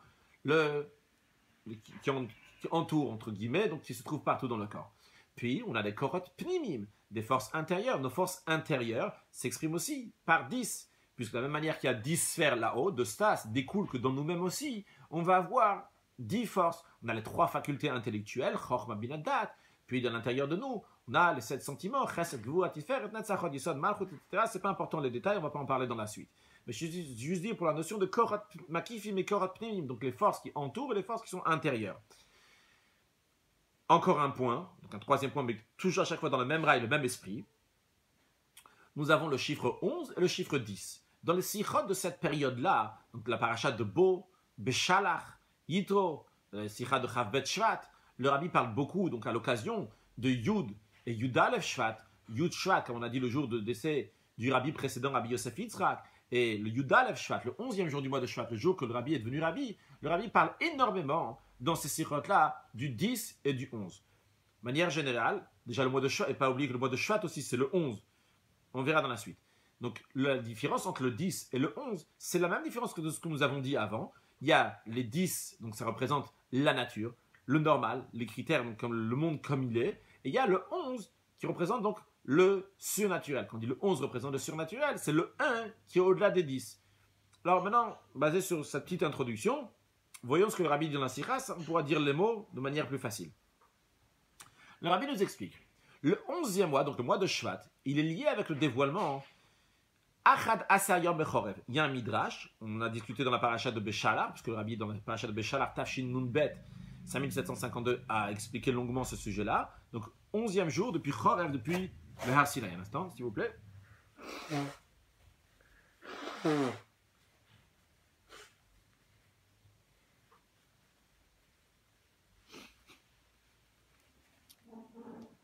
Un verset que Moshe Rabbeinu a dit dans le livre de Dvarim, qui dit 11 jours depuis le mont Sinaï. Sans rentrer dans les détails, le contexte là-bas, mais le Midrash explique à quoi fait référence ce Achadasar, ce 11. Ce 11-là fait référence au Meyuchad Sheba Asara, le particulier des 10 commandements, le Anochi Hashem Elokecha, je suis l'Éternel ton Dieu, qui donc correspond à l'idée donc de 11, comme on l'avait déjà expliqué dans la paracha de Beshalach, et basé sur les notes qu'il y a écrit là-bas, et on le verra même clairement dans la prochaine sikha qu'on va étudier, Bezrat Hashem, que le rabbi donc a donné après pour Chavbet Shvat. Il s'agit donc du niveau de Keter.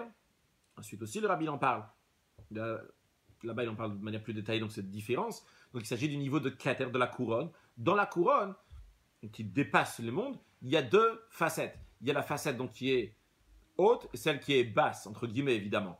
Donc la partie qui est basse, donc c'est la partie qui est liée avec la partie inférieure, donc avec les 10, et fait partie des 10. Et il y a donc la facette qui est plus haute et qui représente donc le 11, qui est au-delà, c'est déjà donc qui représente le niveau qui est plus haut. Et donc ici aussi, quand on parle des 10 commandements, évidemment il y a 10 commandements, mais quand on dit Meyuchat Sheba Sarah, le Midrash nous dit donc l'unique des 10, ça veut dire que le Anochi, il est le chef de toutes les paroles, il est Anochi Hashem Elokecha, et ça correspond donc le 11, donc qui est au-delà des 10 commandements, qui représente ce que Eliyahu Hanavi a dit à Dieu dans Tikkun Ezor, il a écrit Antuchad velo b'choushban. Toi, tu es unique, tu es un, mais tu ne rentres pas dans le compte. Donc il y a 10 sphères, mais toi, tu es un, qui est au-delà de ces 10 sphères. La Rabbi dit ça correspond au niveau de Keter, donc la couronne qui est au-delà des 10 sphères, jusqu'à ça correspond à l'essence même de Dieu, l'essence de Dieu qui est au-delà de tout ça de Rishtal Shelut, l'essence de Dieu qui est au-delà de toute la notion d'enchaînement des mondes, quel que soit le niveau. Donc, en tous les cas, qu'est-ce qu'on voit ici? Que le Chodesh Hadassar, le 11e mois, ça représente le niveau de Antuchat Velo B'Chushvan. Ça fait référence à l'essence de Dieu qui est au-delà des 10. Donc, qui correspond bien à l'esprit de tout ce qu'on a dit avant. Donc, la première dimension de ce qu'on a expliqué longuement avant. Donc, l'essence de Dieu qui est au-delà, après, de l'être humain et ce qui va se passer dans le monde. Ça que représente le Yud Aleph. Donc, le Rabbi, pour l'instant, nous parle du mois, le 11e mois, donc représente cette dimension qui est très très haute. Rabbi continue, maintenant dit, dans le 11e mois même, il y a la Iloula du Rabbi précédent, Rabbi Yosef Yitzhak, c'est le 10e jour du mois. Qu'est-ce que cela veut dire? On a le 11 qui vient dans le 10. Donc on a la dimension qui est surnaturelle, l'essence de Dieu qui vient dans le SR, dans le 10, qui rentre dans cette héritage, qui rentre dans l'enchaînement du monde. En plus du fait que le 11 en lui-même, il englobe les 10. Quand tu arrives à 11, tu es obligé aussi d'avoir les 10 qui sont avant. Alors, en plus de ça, nous avons aussi cette notion que le 11 va s'intégrer dans les 10, dans une dimension donc, qui est plus haute, qui rentre à l'intérieur des 10. Et de manière générale, le Rabbi nous dit, c'est d'amener les kochot hamakifim, donc les forces qui entourent, entre guillemets, qu'on a expliqué tout à l'heure, donc qui correspond à Keter, comme une couronne qui entoure, l'amener aussi dans les forces pnimim, dans les forces intérieures. Donc, amener le 11 dans le 10. Amener les dimensions qui est supérieure, Korot Makifim, les dimensions qui nous dépassent dans les forces intérieures. Et à un niveau encore plus haut que ça, mais toujours dans le même esprit, amener l'essence de Dieu, même ici-bas. Donc, Atzmutoïd Barer, donc l'essence de Dieu, l'amener Betartonim dans ce monde ici-bas, qui rentre dans l'esprit de rattacher les premiers 10 commandements avec les derniers 10 commandements. Et ça se dévoile encore plus. Le Rabbi continue à expliquer, ça se dévoile encore plus, un niveau encore plus haut, dans le 11e jour du 11e mois. Le Rabbi ne dit pas ici, mais dans la Sikha donc, prochaine de Chav Bet Shvat, ça sera encore plus clair, que ce jour-là, donc le 11e jour du 11e mois, c'est le jour que le Rabbi est devenu Rabbi. Et d'ailleurs, le Rabbi souligne aussi là-bas que c'est Tafshin Yud Aleph, son 5711, donc on a 3 fois le 11. Donc le Rabbi dit qu'à ce moment-là, il y a le dévoilement du 11e, du 11, aussi bien par rapport au jour du mois et par rapport au mois. Aussi bien par rapport au mois, aussi bien par rapport au jour du mois. Comme le Rabbi a expliqué dans la Sikha de Parashat Beshalach déjà, qui le Rabbi dit ici qui me double le Rabbi dit Yeshloma, que puisque ça vient après le dévoilement du 10e jour du mois, donc le 11 vient après le dévoilement du 10e jour du mois, il y a aussi la qualité du 10. La qualité du 10, c'est pnimi, c'est de manière intérieure. Et pas seulement ça, mais le 10, comme dans chaque chose qui est Kodesh, qui est ça, Malimba Kodesh, je dois monter niveau plus intérieur. Donc on a même en étant dans le 11, vrai qu'on est dans le 11 du 11, mais on n'a pas perdu la qualité du 10 qui représente le pnimi, qui représente l'intérieur, et de manière que les choses s'intègrent. On ne les a pas perdus. Pas seulement qu'on ne les a pas perdus, on les a même encore plus maintenant. Donc on a le 11 du 11, mais on a aussi la qualité du 10. Le Rabbi dit, ce qu'on est en train de dire maintenant, que le 11 vient dans le 10, c'est dans le même esprit la qualité, la particularité des 10 commandements de Dieu. Quand Dieu a dit les 10 commandements, ça correspond à Achadassar, au 11, donc dans la dimension qui est divine, mais cette dimension divine qui vient après les 10 paroles que Moshe Rabbeinu a dit. C'est-à-dire, en effet, dans l'ordre, il y a la paracha de Yitro, après la paracha de Vaetranan. Mais le Rabbi nous dit, dans l'esprit de ce qu'on est en train de dire maintenant, il y a le 10 d'abord, après il y a le 11. Alors ici aussi, il y a les paroles de Moshe Rabbeinu, comme Moshe Rabbeinu nous a dit. Et après, quand on a les paroles de Moshe Rabbeinu, on a à nouveau les 10 commandements qu'Akadosh Baruch Hu a dit. Donc c'est le Achad Asar, le 11, qui rentre, qui s'intègre dans les 10, qui est la qualité donc de Moshe Rabbeinu. D'ailleurs, Moshe Rabbeinu, le sage dit, il était Eseramot. Il mesurait 10 coudées, la particularité de 10, la particularité de l'être humain. Mais dans ça vient la qualité de Achad Asar de 11. Le Rabbi dit particulièrement lorsqu'on vient du parachat de particulièrement lorsque Shabbat Parashat Yitro, dans lequel on lit toute la paracha dans la Torah qui englobe les 10 commandements. Vaidaber Elokim et kol hadvarim haele lemor. Et on a fait une bénédiction avant de monter à la Torah. Après, et comme on a dit tout à l'heure, que lorsque quelqu'un étudie la Torah, Kadosh Baruch Hu, il est korev et shone keneido, Kadosh Baruch Hu répète ce sujet-là. Et ici, biyeter set ou biyeter oz, encore plus, et à plus forte raison, quand on étudie ce sujet-là pendant toute l'année, toujours un Kadosh Baruch Hu le répète, à plus forte raison lorsqu'il est dans la paracha de Yitro. Et en plus, le Rabbi dit, lorsqu'on lit la paracha de Yitro, lorsque paracha de Yitro, comme cette année, c'est le 20e jour du 11e mois, que Le 20, c'est quoi? 20, quand tu écris en hébreu Esrim, Aïn, Sin, Resh, Yud et même Sophite, ça fait 620. 620, c'est la même valeur numérique que Kater. Kater, Kaf, Tav, Resh, ça fait 620. Donc on est le Esrim, on est le 20e jour du mois de Shvat. Ce 20, c'est quoi? C'est le Kater, c'est la couronne. La couronne, c'est ce qu'il y a au-delà des 10 sphères. Donc la couronne qui est au-delà des 10 sphères, ça correspond au chiffre 11. Donc on a ici le 11 du 11. Puisque même le 20e jour du mois correspond aussi au 11 du 11e mois.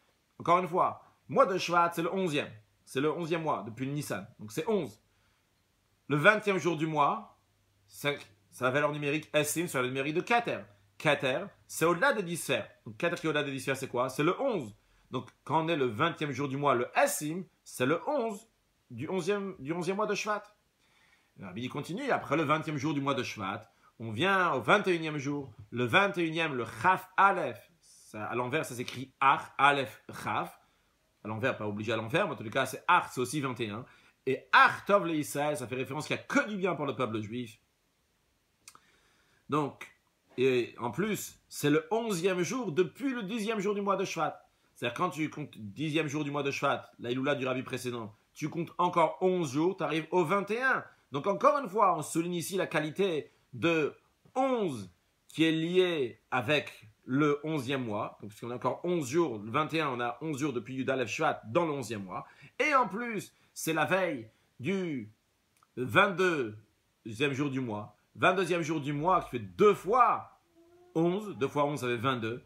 22, ça s'écrit Bet Chaf, donc Becha, qui fait référence Becha Yevarech Israël, qu'à travers toi, le peuple juif va être béni, qui correspond aux 22 lettres de la Torah, à travers lesquelles viennent tous les sujets, toutes les bénédictions de manière intérieure, ils viennent Becha, ils viennent dans toi, dans le peuple juif. Alors, juste l'explication du 22 et des bénédictions qui viennent de ça, et comment c'est lié avec la rabbinite Chaya Mushka, et comment c'est lié à faire le lien entre le Makif et le Pnimis, qui entoure ce qui vient de manière intérieure. Ça, c'est expliqué aussi dans les Fabring, dans les discours du Rabbi du 22e Shvat. Mais comme on a dit tout à l'heure, ça s'était imprimé. Le Rabbi a corrigé cette sira à part, dans un contraste, dans un fascicule, Bechai vers Israël, qu'on étudiera Bezrat Hashem après. C'est Yiftet, le Rabbi dit, tout ce qu'on a dit jusqu'à présent, on peut le lier aussi avec la paracha de Mishpatim, qu'on commence à lire dans la paracha de Mincha, puisqu'on a la paracha de Yitro, après à Mincha on lit la paracha de Mishpatim, mais c'est la paracha des jours qui arrivent, et donc qui inclut aussi le 22e jour du mois de Shvat. Sur le verset voici les lois que tu vas mettre devant eux. C'est Dieu qui parle à Moshe Rabbeinu, il dit voici les lois que tu vas mettre devant le peuple juif. Nos sages disent, lorsque nos sages expliquent pourquoi il y a écrit Ve'ele et voici donc les lois que tu vas donner, nos sages disent, c'est pour te dire, la même manière que les premiers commandements, les commandements qu'il y avait dans la paracha de Yitro, les 10 commandements, ils viennent du mont Sinaï, sache que ces lois aussi, ces lois civiles, viennent aussi du mont Sinaï. C'est-à-dire que même les lois qui sont rationnelles, donc qui s'appellent Mishpatim, ces lois-là, bien qu'ils sont liées avec les critères du bas, Tartonim, sache qu'ils viennent du Sinaï, ils viennent du mont Sinaï, ils viennent de l'essence même de Dieu. Ça vient aussi de Vaïdaber Elohim, c'est Dieu qui l'a parlé, exactement la même manière que les premiers, ils sont mis Sinaï. Là, tu as vu que ça venait de Hatzontomo, de l'essence de Dieu. Sache de la même manière aussi ici. Ces commandements, c'est des commandements rationnels, mais ils viennent aussi de Sinaï. Et dans l'esprit de ce qu'on a dit aussi, la même manière que là-bas, c'était avec crainte, etc. La même manière aussi ici. Il n'y a pas de différence entre ce qui était donné au mont Sinaï et ce qui est après dans ce qui est rationnel. Et ça se dévoile dans le VL. Dans le VL, qui représente quelque chose qui est dévoilé, dans l'esprit aussi de ce qu'il dit, Marebetzba, Vomerze, quelqu'un qui monte du doigt, il dit voilà, c'est ça, elle. Et comment Moshe Rabbeinu va le dévoiler au peuple juif? Tassim lifnem. Dieu il a dit, tu vas mettre devant eux. Comme le sage explique que ça veut Tassim lifnem. Dieu il a dit à Moshe Rabbeinu que ça ne tombe pas à l'esprit de dire, je vais leur enseigner le chapitre, la loi, 2, 3 fois, etc. Mais je ne veux pas me fatiguer. Alors faire comprendre les raisons des choses, l'explication. Et particulièrement, en plus, comme la Torah, elle est au-delà de la compréhension. Le Rabbi rajoute, vu que la Torah est au-delà de la compréhension, peut-être Moshe Rabbeinu aurait dit donc, tu ne vas pas expliquer ça. C'est pour ça que ça va monter une telle chose à Moshe Rabbeinu, monter une telle chose à l'esprit de Moshe Rabbeinu, pas expliquer. C'est pour ça qu'il y a écrit Tassim Lifnem. Tu vas mettre devant eux. Et comme le commentaire explique, Donc ça, j'explique. Qu'est-ce que tu vas mettre devant eux? Comme une table qui est dressée et prête pour manger, que tout est bien clair. Tu vas bien leur enseigner, leur donner les raisons aussi. Donc, même les raisons de la chose, il doit donner au peuple juif de manière que ça va s'intégrer dans le peuple juif, ça va s'imprégner dans eux-mêmes. Comme une table qui est dressée, après tu vas manger. Lorsque tu vas manger, ça va devenir de ta chair, ça va devenir de ton sang, ça va devenir toi-même. Ça va pas rester quelque chose qui est abstrait, mais ça va s'intégrer dans toi-même. C'est-à-dire, le rabbi il est en train de faire le lien avec ce qu'on a dit avant. Il y a le 11 et il y a le 10. Et le 11 doit rentrer dans le 10. La première dimension doit rentrer dans la deuxième dimension, la dimension donc, qui dépasse le monde. Donc l'essence de Dieu doit rentrer dans le tartonim. Donc la dimension qui dépasse doit rentrer dans l'être humain, dans le monde matériel, etc. Rabbi rajoute, a rajouté le Hossif, basé ce qu'il y a écrit dans le Yerushalmi. Le Yerushalmi explique que l'expression de Tassim Lifnem, qui veut dire littéralement Tassim, de mettre devant eux, ça vient aussi du langage de Sima. Sima qui veut dire un trésor. C'est-à-dire que même les trésors de la Torah, même la profondeur de la Torah, que la profondeur de la Torah en elle-même, elle est cachée et elle est rattachée avec la partie cachée de Dieu. Eh bien, cette partie-là aussi doit être de manière de Tassim Lifnem, de mettre devant eux les Pnimiyutam, comme c'est expliqué dans Chassidut, que le mot Lifnehem, qui veut dire devant eux, se traduit aussi les Pnimiyutam de manière intérieure, c'est-à-dire que ça va se dévoiler dans le juif. Donc encore une fois, c'est la même idée que même les secrets de la Torah, même les choses qui sont très très hautes, eh bien, il faut se dévoiler, les intégrer dans la personne elle-même. C'est Ifioud le Rabbi dit, basé sur cela, on va comprendre l'enseignement pour nous maintenant, pour nos jours. Et particulièrement dans notre époque, quand on est proche, Miyad, juste tout de suite, juste avant, la Geoula Mitit Vashlem, la délivrance totale, comme on a expliqué plusieurs fois. Quand on nous dit Malehalan, de la même manière que là-bas, au Mont Sinaï, donc c'était avec crainte, de la même manière aussi aujourd'hui, on apprend dans chaque génération, dans chaque moment, de toutes les époques, et dans chaque endroit, il y a la force, le Bnei Israël, le peuple juif, a la force de faire que Vaïdaber Elokim et Kol Advarim Ha'el Lemor, que avoir parlé ces paroles-là de Dieu, comme Dieu les a dit, exactement la première fois, au don de la Torah la première fois. Et comment on reçoit la force à ça? Ça se donne la force en faisant le lien des premières paroles, les premiers 10 commandements qui sont faits par Dieu, avec les dernières 10 paroles qui étaient par Moshe Rabbeinu, comme on a expliqué longuement avant. Et de la même manière, se répète toujours. Comme c'est connu que le sujet de Matan Torah, c'est quelque chose qui se répète toujours. Comme on dit dans les bénédictions de la Torah, on dit Notan la Torah, la Shanhov, et ça c'est aujourd'hui. De la même manière, il y a dans chaque génération, il y a un Moshe Shebador, il y a un Moshe Rabbeinu de la génération, qui transmet la parole de Dieu, donc la Torah. Et de ça, on comprend que dans chaque génération se renouvelle à nouveau, et pas juste se renouvelle, mais à un niveau encore plus haut, puisque Malin Bakodesh, il y a une règle donc, dans les sujets saints, est toujours au monde de niveau. Ça se renouvelle, le lien entre les premières 10 paroles avec les deuxièmes 10 paroles, qui donne la force. Que de la même manière que les Halan là-bas, lorsqu'on a reçu les 10 paroles d'Akadosh Baruch Hu, au Mont Sinaï, donc c'était Be'eim, obéir avec crainte, etc., de la même manière aussi ici, que nous aussi, on va vivre ce dévoilement de Vaïdaber Elokim, comment Dieu y parle, donc c'est un dévoilement divin donc, qui est très très haut. On a le premier 10 commandements. Et à plus forte, ça c'est dans toutes les générations. Le Rabbi dit à plus forte raison dans notre génération, qu'on voit de manière dévoilée que le Moshe de la génération, le Rabbi précédent, le Sidoré, le chef de la génération, il est lié, il est rattaché aussi bien avec le 10, avec le 11. On a dit tout à l'heure, le 11, c'est le 11e jour, c'est le 11e mois, donc le mois de Shvat, et le 10, le 10e jour du mois de Shvat. Et le Rabbi dit jusqu'à le 11 du 11. 11 du 11, comme on a dit tout à l'heure, c'est le jour que le Rabbi il est devenu Rabbi, le 11e jour du 11e mois de Shvat. Alors ça montre encore plus le lien que Avka, de la même manière que là-bas, dans la génération de Moshe Rabbeinu, c'était comme ça aussi. Dans notre génération, c'est exactement la même chose aussi, qu'on a la force de prendre les choses qui sont les plus hauts, les ramener dans la vie de tous les jours. Et c'est encore plus souligné dans notre génération, puisque notre génération, c'est la dernière génération de l'exil, la première génération de la délivrance, et particulièrement, dernièrement, comme on a parlé plusieurs fois, qu'on a tout fini, et maintenant il faut juste se préparer pour la Géoula, la délivrance concrètement, alors le dévoilement de Assyrie, le dévoilement de 10, donc le Shira Assyrie, le 10e cantique, qui va être fait lorsque Mashiach va venir, avec le dévoilement du 11, le Antuchad. Donc il faut dévoiler aussi bien le 10, et aussi bien donc le 11 donc, qui représente Dieu lui-même, le dévoilement donc de l'essence de Dieu, lors de la Geoula, Mitit Vashlev, lors de la délivrance, vrai et total, par Mashiach Tzidkenu, qui est lié avec Moshe Rabbeinu, Goel Rishon, Goel Acharon, le premier libérateur qui est aussi le dernier libérateur.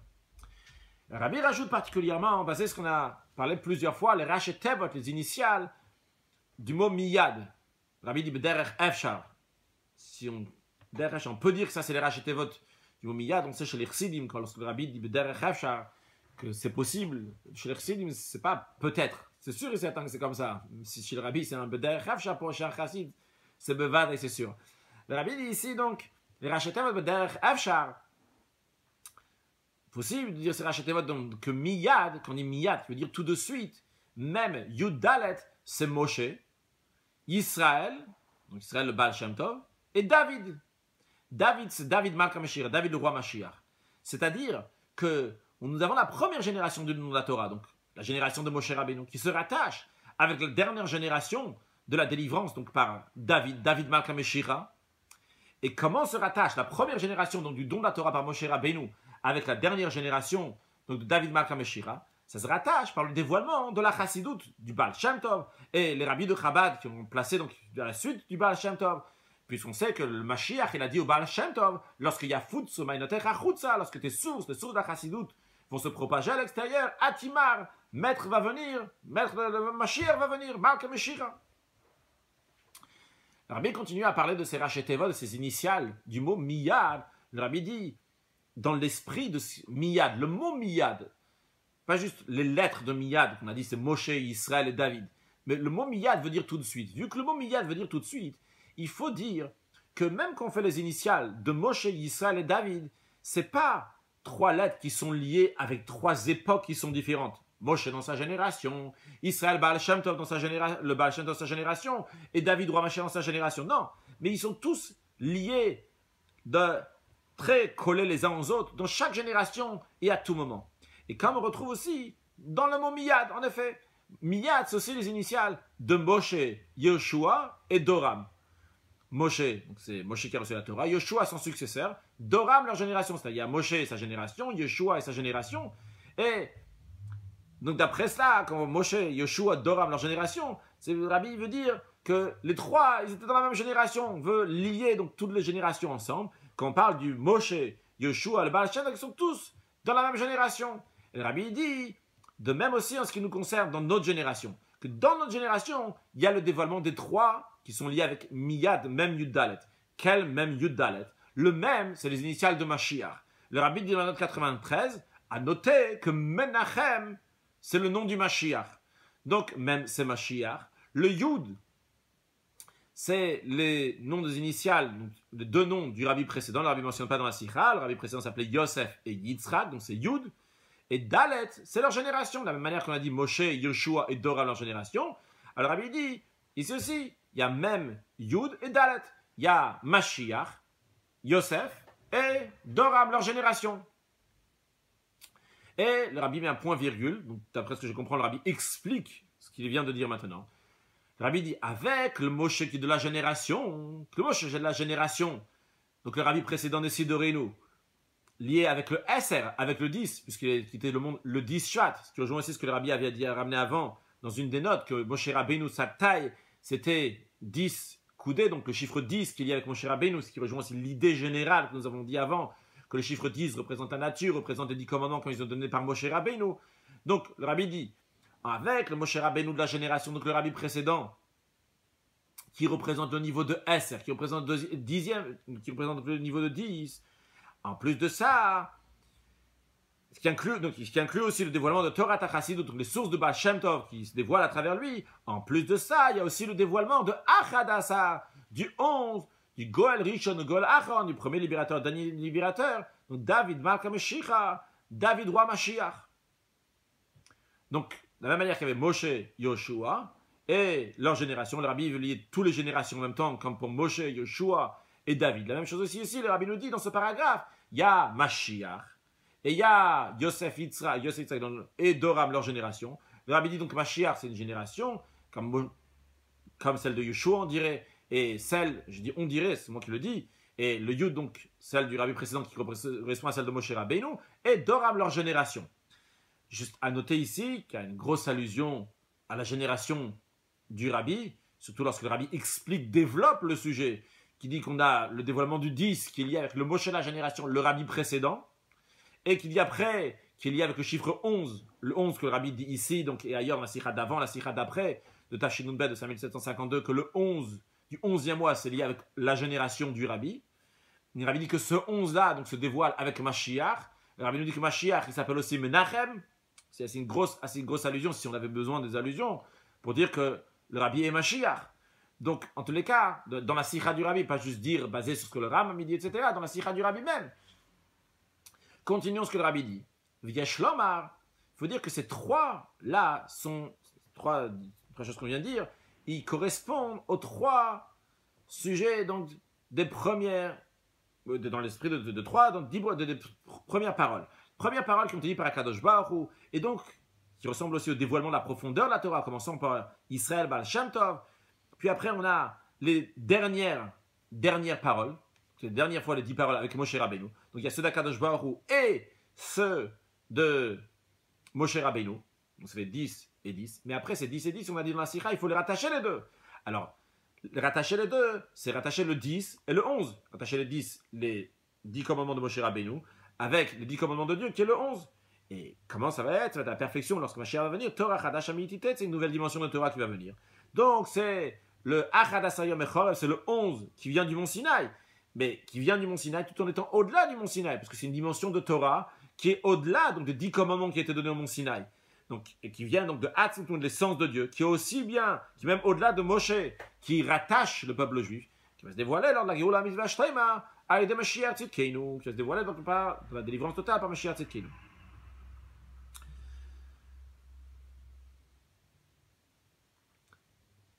Seif Yud Aleph, le Rabbi dit l'enseignement de ça concrètement pour chacun et chacune du peuple juif, hommes, femmes et enfants, et particulièrement dans notre génération. Le Rabbi ici souligne hommes, femmes et enfants, dans la suite aussi, dans la Sikha Biltimouga, dans la Sikha donc non corrigée, que lorsque le Rabbi a parlé, dans la parasha de Yitro, le Rabbi a souligné plus fois que c'est pour tout le monde, hommes, femmes et enfants. Le Rabbi dit, vu qu'on se trouve dans la parasha Yitro, lorsqu'on lit la parasha de Matan Torah, du don de la Torah, et lorsque on vient il y avait le 10 Shvat, dans le 11e mois. Et on se prépare au 22e jour du mois de Shvat, qui est 2 fois le 11. Eh bien, il faut que chaque juif apprenne un enseignement de Vaidaber Elohim et Kolat Varim El Lemor. Donc, que ça a été dit au Nochach, face à face, comme Dieu il parle à chacun individuellement. Blachon Yachid, au singulier. Anochi Hashem Elokecha Asher Hotzetira, je suis l'Éternel, ton Dieu qui t'a fait sortir. Donc, c'est pour nous enseigner que l'ordre et l'enseignement, il est pour lui, à chacun. Anochi Hashem Elokecha, je suis ton Dieu et je te parle à toi. De la même manière que c'était à Matan Torah. Qu'à Matan Torah, c'était un événement qui était unique. Mais bien que c'était un événement qui était unique, il s'est passé seulement une seule fois, mais il a une influence pour tous les moments après. Et à tel point qu'on a dit de la même manière que là-bas, lorsqu'on a reçu la Torah, c'était avec crainte, de la même manière aussi aujourd'hui, etc. De la même manière aussi, il faut maintenant, lorsqu'on lit la paracha dans la Torah, il faut apprendre des achlatot tovot, des bonnes résolutions en ce qui concerne les choses concrètes, dans tous les jours, toutes les semaines et tous les mois à venir, qui sont après. Et particulièrement, une bonne résolution en ce qui concerne le 10 et le 11. De la même manière qu'à Matan Torah, tous les juifs sont rassemblés de manière que va Yichan Sham Israël. Le peuple juif va camper qui est Ish Echad Ben Lev Echad, c'est comme un seul homme d'un seul corps, un seul cœur. De la même manière aussi, ça doit être dans le travail de chacun des juifs qui doit rassembler ces 10 forces de l'âme.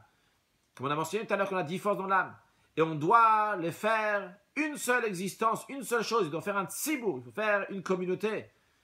Puisque quand il y a 10, à ce moment-là, ça fait une communauté, il y a un tzibur. Je ne sais pas si le mot exact de traduction, c'est tzibur, c'est communauté. Donc on doit en faire tous ensemble pour servir Dieu. Et avec ces 10 forces intérieures, comme nous avons dit tout à l'heure que les 10 forces intérieures, il y a 3 facultés intellectuelles, les 7 sentiments, les 7 attributs. Et avec les forces qui sont makifim, qui entourent, donc le brinat achadas, le chiffre 11, qui est au-delà de nous, donc le ratzon et tanu, la volonté, le plaisir, qui correspondent donc tous les domaines,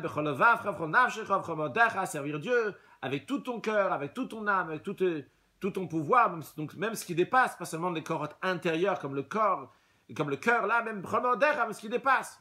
Pour le chol et roche, tout d'abord, le Rabbi dit de rajouter dans l'étude de la Torah, avec peur, crainte, frayeur et tremblement, sachant que c'est, au moment où il étudie la Torah, ça correspond à ces 10 forces de l'âme, et il est en train de dire la parole de Dieu qui a été dit au Mont Sinaï. C'est le Rabbi est en train de faire le lien entre le 10 et le 11. C'est toi qui es en train d'étudier la Torah, c'est des 10 forces à toi qui sont en train d'étudier la Torah, mais ça tu es en train de répéter la parole qui a été dit au Mont Sinaï, donc le 11. Le Rabbi nous dit encore un point essentiel, que chacun va prendre sur lui-même, d'influencer dans les jours à venir sur au moins encore 10 juifs, l'influencer dans tous les sujets de Torah Mitzvot. et d'influencer aussi dans toutes les forces, que ce soit le korot pnim, que ce soit le korot makifim à soi-même.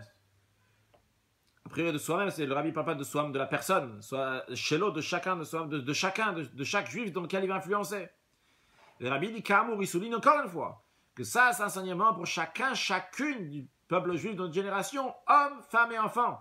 Ce qui inclut particulièrement, et ça commence, de ceux qui se trouvent ici. Donc au moment où le rabbi est en train de faire Fabring, le Shabbat après-midi, le rabbi dit ceux qui se trouvent ici, dans la synagogue, le lieu d'études, le lieu de bonnes actions du rabbi précédent, le site de Reino, ce qui s'appelle dans le Talmud le Migdash Me'at, le petit sanctuaire, Bet Rabbeinu Shebe Bavel, la maison du rabbi qui est en Babylone, qui est avec le peuple juif en exil, que cet endroit-là, c'est le Bet Hayenu, c'est la maison de vie. Le rabbi parle donc de 770 Eastern Parkway. Donc la maison de vie de tous les Bnei Israël qui se trouvent ici, et tous les Bnei Israël, tous les Juifs de toute la génération, puisque Hanassi ou Akol, le chef de la génération, c'est toute la génération. De lui vient la Shpat HaChayut, le flux de vitalité, à toute la génération, dans tous les coins du monde. Et donc, on comprend que cette synagogue, ces lieux d'études, cette maison de bonnes actions, et Bet Chayenu, c'est la maison de notre vie. Et particulièrement à travers sa hashpas, son flux de Torah Chaim, ou mitzvot de la Torah de vie, de commandement à propos duquel il y a écrit V'chaibem, qu'on vit avec cela, avec Torah mitzvot, que Hem Chayenu ve'orech yamenu, c'est notre vie et la longévité de notre vie. Et par cela que les Bnei Israël, les Juifs qui se trouvent ici, dans la synagogue du Rabbi, vont montrer un exemple, une dougma chaya, comment il faut se comporter d'après les enseignements de Nessi de Reino, du chef de la génération. Eh bien, ce flux, cette vitalité va venir de cette maison-là à tous les Bnei Israël, dans tous les coins de la terre, jusqu'au monde entier. Le Rabbi dit particulièrement que, actuellement, lorsque le Rabbi était en train de dire la Sikha, il y avait des shipurim et shiputzim, donc ils étaient en train d'arranger, d'améliorer le 770, comme le Rabbi dit, en fonction des moyens, comme c'est possible dans ce monde-là, d'arranger les choses. Il y a eu un agrandissement de 770 dans cette période-là. Ça a duré quelques années, c'était dans les années 80, enfin 91, 92. Le Rabbi dit que ce soit essentiel, que tout de suite va venir la Geoula, va venir la délivrance vraie, totale, concrètement. Et la synagogue et le lieu d'étude, et la maison de bonnes actions, avec tous les synagogues et les lieux d'études et bonnes actions, ils vont tous ensemble avec tous les Bnei Israël, avec nos jeunes, avec nos vieux, etc., avec nos garçons et nos filles, en Terre Sainte, à Jérusalem, la ville sainte, au Har HaKodesh, au mont du temple qui est saint, et le troisième temple, à Bet Hamikdash Ashlishi va Meshulash, donc le troisième temple, et que Meshulash, donc il est triplé, parce qu'il a les qualités aussi du premier et du deuxième temple, donc il a toutes les qualités, c'est pour ça qu'il est Meshulash, et Tekefum Yadam, que tout de suite, avec tout le pirushim qu'il y a dans ça, donc a priori le Rabbi fait la référence au Miyad qu'il a dit avant, tout de suite, et commençant par l'explication simple de Miyad. Miyad, tout de suite, mamash, qu'on va aller à la Geoula, à Mitid, à Shrema. Alors, chers amis, prenons le 11 de la génération, la 7e génération, la génération du Rabbi, la génération du 11, la génération dans laquelle le Rabbi nous apprend de Amtuchad, qu'il n'y a pas de calcul, qu'on est au-delà des calculs. On est lié avec Atzmut, on est lié avec l'essence d'Akadosh Baruch Hu. Et le Rabbi nous dit qu'on a la force de mettre le 11 du 11 avec toutes les qualités du 10, de mettre dans le monde, pas seulement que Dieu va être invité dans ce monde, mais de manière que ce monde entier va exprimer la divinité. C'est entre nos mains. Alors allons-y en prenant tous ces sirotes du Rabbi, tous ces dévoilements que le Rabbi nous donne, les concrétiser dans la vie de tous les jours en se comportant comme Yemot HaMashiach, qu'on est déjà dans l'époque messianique maintenant. Le Chaim, excellente journée, excellente santé, excellente parnassa, beaucoup de réussite dans l'éducation des enfants, tout ce que chacun a besoin, l'essentiel de tout, Mashiach, Nam, comme le Rabbi dit, Miyad, tout de suite, le Chaim.